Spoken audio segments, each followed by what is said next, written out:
Saudari-saudara yang terkasih di dalam Tuhan Yesus, pada setiap tanggal 3 Februari kita memperingati Santo Gilbertus, Santo Blasius, dan Santo Ansgarius. Biografi pertama, Santo Gilbertus. Gilbertus lahir di Sandringham, Lincolnshire, Inggris, tahun 1083. Setelah ditabiskan menjadi imam, ia ditempatkan sebagai pastor paroki di Sandringham. Di samping tugas-tugas lainnya, ia mengajar sebagai guru selama beberapa tahun.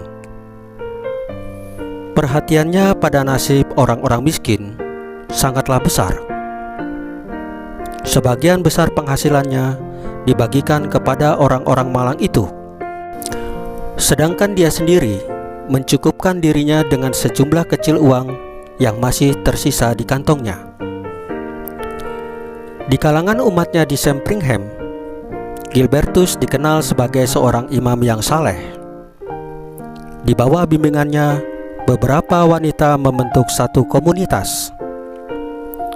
Anggota kelompok ini terus berkembang dan bertambah, termasuk kaum pria. Gilbertus dengan tekun membimbing komunitas ini menjadi sebuah komunitas yang tetap dan kokoh menurut aturan hidup Santo Benediktus dan kanon Santo Agustinus. Kemudian komunitas ini dijadikan sebuah ordo baru dengan nama Ordo Gilbertin. Gilbertus adalah pemimpinnya. Ordo ini dibagi dalam 3 kelompok, yakni kelompok suster, kelompok bruder, dan kelompok imam. Mereka tinggal di biara masing-masing, tetapi tetap bersatu dalam karya pelayanan di bidang kesehatan, di bidang penampungan dan pendidikan anak-anak yatim piatu, serta pelayanan orang-orang miskin dan para tawanan. Pada umur 90 tahun, Gilbertus ditangkap dan dipenjarakan karena dituduh mengungsikan Thomas dari Canterbury. Tuduhan itu tidak dibantahnya sedikitpun, meskipun ia tidak pernah terlibat dalam peristiwa yang dituduhkan kepadanya. Gilbertus meninggal pada tahun 1189 dan digelari kudus pada tahun 1202. Biografi yang kedua, Santo Blasius. Blasius adalah uskup de Sebaste di wilayah Armenia, Asia Kecil. Ia dikenal sebagai seorang ahli fisika dan seorang gembala yang baik hati. Pada masa pemerintahan Kaisar Licinius, ia ditangkap dan dipenjarakan. Kemudian pada tahun 316, ia dihukum mati. Menurut cerita rakyat, ia berhasil menyelamatkan seorang anak laki-laki dari kematian karena tulang ikan yang tersangkut pada tenggorokannya. Doa dan berkat Santo Blasius melepaskan anak itu dari bahaya kematian. Doa dan berkat Santo Blasius ini terus dilestarikan oleh gereja hingga dewasa ini. Pada setiap 3 Februari, pesta Santo Blasius, umat Katolik menghadiri misa kudus untuk menerima berkat Santo Blasius dari imam-imamnya. Berkat yang diberikan imam-imam ini disertai doa sebagai berikut.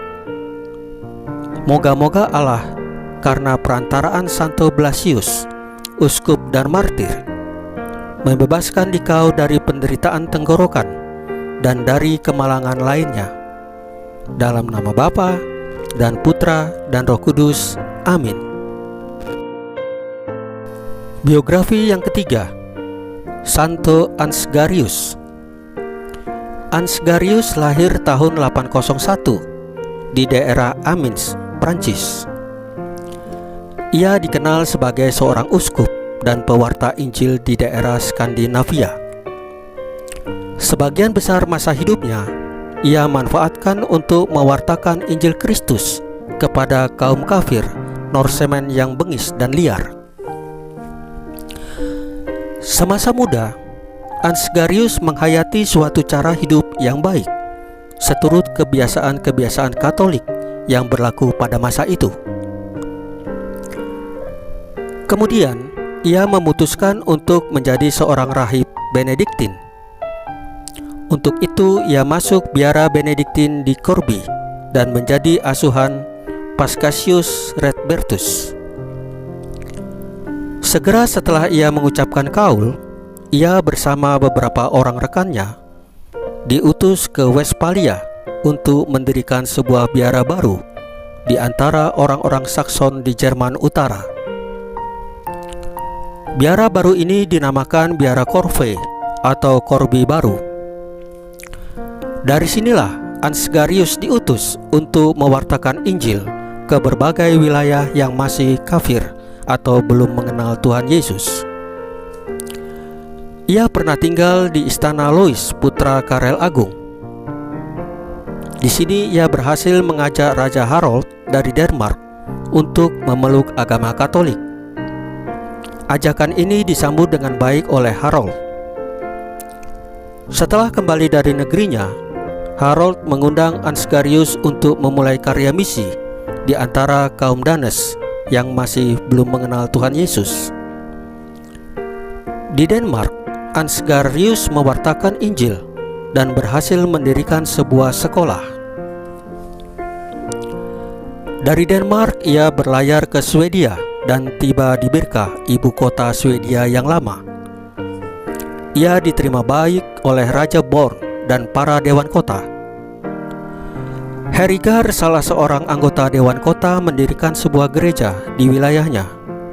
Itulah gereja pertama di Swedia. Sekembalinya ke Jerman, Ansgarius ditabiskan menjadi uskup kota di Hamburg dan diangkat menjadi utusan Paus Gregorius IV untuk menjalankan misi gereja di wilayah Jerman bagian utara. Sebagai seorang uskup, Ansgarius menghadapi banyak masalah, terutama dari kaum Norsemen yang kembali kepada praktik-praktik kekafiran, yaitu menyembah dewa Odin dan Thor. Meskipun demikian, Ansgarius tetap teguh dalam karya mewartakan Injil. Ia mendirikan beberapa gereja di Swedia dan menempatkan seorang imam di sana untuk menggembalakan orang-orang yang telah menjadi Katolik.